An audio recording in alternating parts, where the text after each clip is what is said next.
কোরআনের বিরুদ্ধে কথা বলতো না। কথা বলেন ঠিক কিনা? যখন নাস্তিক মুরতাদদের পথ প্রদর্শন মেনে চলেছে তখনই তার গদির মধ্যে আগুন লেগেছে। আর আগুন যখন লেগেছে আর গদিতে বসে থাকতে পারে নাই, সাথে সাথে গদি ছেড়ে পালাইতে বাধ্য হয়েছে। কথা বলেন ঠিক কিনা?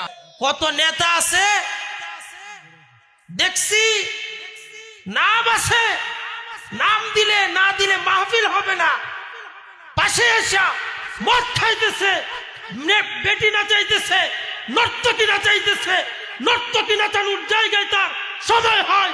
কোরআনের মাহফিলে আসবে বলে আমার সময় নাই।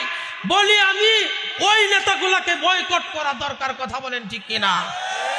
আর যেই নেতা মাহফিলে আসবে বুঝতে হবে এটা কোরআনকে ভালোবাসে, কোরআনের রসুল, আল্লাহর রসুলের ওয়ারিস উলামাকে ভালোবাসে। কখনো কোরআনের বিরুদ্ধে আচরণ করতে পারে না, ওয়ারিসদের বিরুদ্ধে আচরণ করতে পারে না। এরপর আল্লাহর প্রতি মহব্বত আর ভালোবাসা আছে বিদায় কোরআনের মাহফিলে বসেছে। কথা বলেন ঠিক কিনা? এই জন্য আমি বলি নেতার সেলা যারা আছো, ঠিক হও। সেলার কারণেই তো 15 বছর পর্যন্ত ক্ষমতায় ছিল।